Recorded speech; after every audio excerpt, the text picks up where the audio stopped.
Imran, how are you? Good. Thank you for the invitation and happy to be here with you. So today we are going to talk about this famous glass ceiling. It took me years to know about it, to realize that it was something named glass ceiling. So I want to ask you, when did you become aware of the existence of a glass ceiling? When exactly? Okay, let's be very specific. I started working in 1986, and I think till 2006, I was really doing my work and growing and going to the next level, having a family, very busy. And in 2006, when I became the East Mediterranean Business Unit General Manager, based in Turkey, but covering Middle East countries, Lebanon, Jordan, Syria, Iraq, and Turkey, I was the only woman in the leadership team in Middle East. So I started feeling like, wow, am I like privileged or is there something wrong? And I took the idea of there is something wrong and let's work on it together. So we needed more women in leadership roles, in executive roles, and in the team that I was the only one at that stage. And our company was not the only one. Of course, this was a very usual scene of the Middle East. And even today, I mean, I'm talking about like 15 years ago. So we started conversations with our women leaders, understood their actually needs, and identified 4 focus areas: culture, work-life balance, development opportunities, and also communication. But this was not, of course, women's problem. This was everybody's kind of joint effort. And I really tried to invite our senior male leaders into the conversation. And if you look at the situation, it was not like there was a glass ceiling, but there were so many things that kind of postpone or make it very difficult for women to be in that room. It was about family expectations. It was about country culture. It was about mother-in-law's expectations, or the flexibility at work, the manager's expectations. So when you put it all together, you have 10, 15 things that at the end women say, maybe I should give a break, or, I'm happy in this role. I don't want to get promoted, be more visible. Let me just deal with this at a lower key, maybe position. Mm-hmm. So that's yes, what I you know. see. Mm-hmm. I know, because I had the same kind of experience when I had my son. And I was working in France in a very good environment, I thought, at the beginning. And then I saw that nothing was the same in their approach. And because they were expecting me working less because I had a child, but they never talked about it with me. They just began to change things, not really giving me more responsibilities. So they were waiting for me not only to fail, but not to be there every time because I had a baby at home. So do you think that gender roles and gender biases impact the ascension of women? So there are a couple of cultural elements here: the country or regional culture, company culture, and family culture.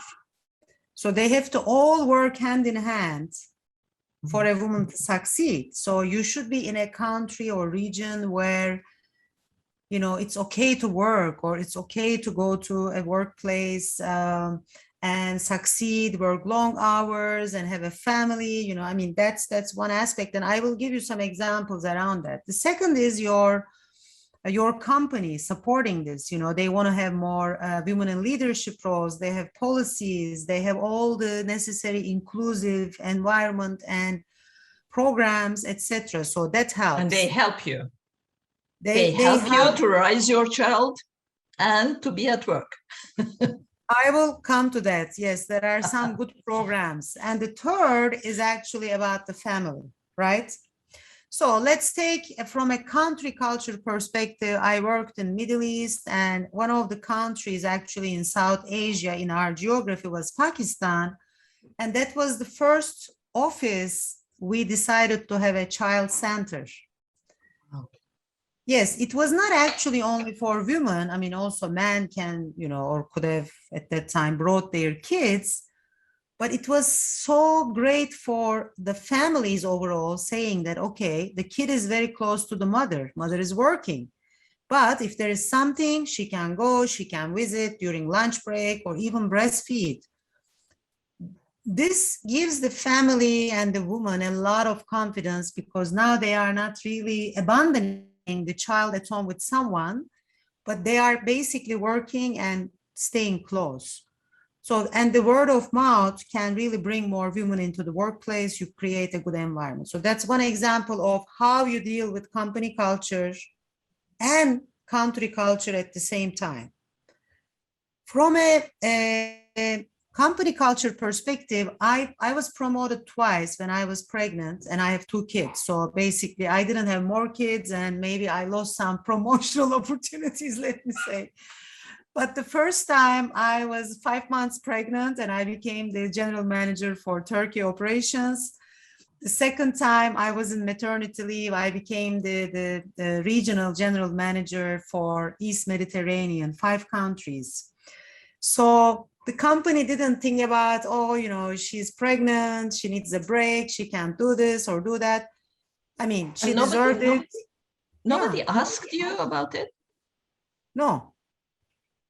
They You didn't see, ask you if you wanted to stay at home for a couple of months or for your child?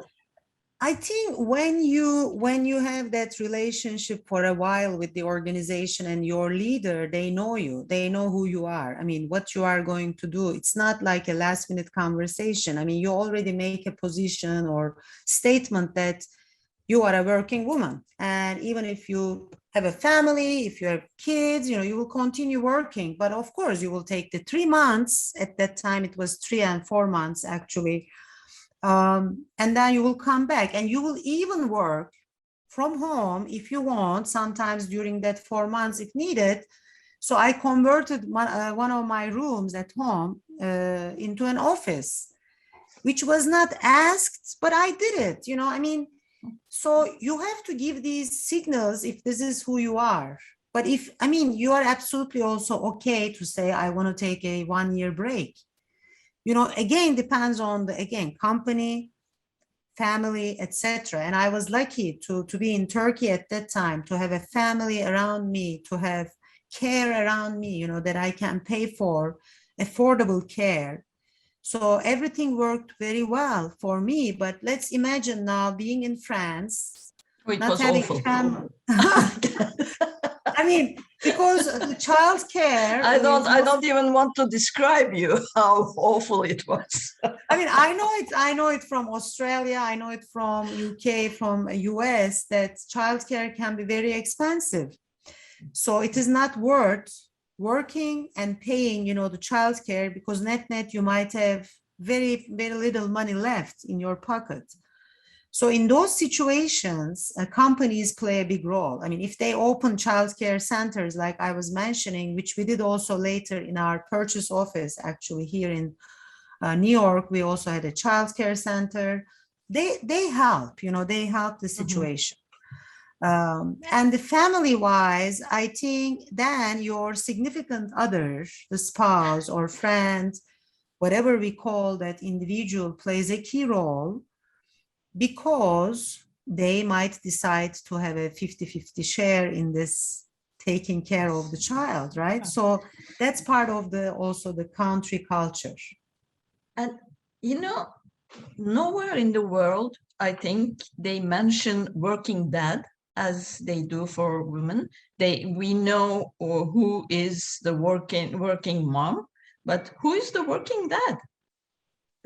Yeah, first time we met, actually, someone was in 2010 when we moved to Hong Kong with my family and husband.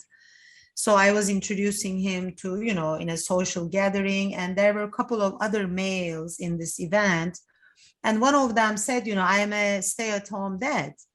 Wow. Okay, so this was like 11 years ago. It's so unusual. Yes, but coming out of Turkey, we were not used to that, right? So, but in Hong Kong, you had different cultures, different nationalities, and they made the decision with the wife or husband that one will stay at home, one will go to work. And in this case, especially if you're an expat, you have to make those decisions sometimes because it's tough, to move to a different country, not having family, all that. Today, actually, with the pandemic, we have also seen that, staying at home in some cultures, there was more sharing. In some other cultures, the expectations were still very high on the women. I have another question for you. There is an author named Lois Frankel, and his book's name is Nice Girls Don't Get the Corner Office. So do we really have to be aggressive, arrogant, and sometimes even cruel to have the famous corner office? Or did you have your own way to do it and to have this office?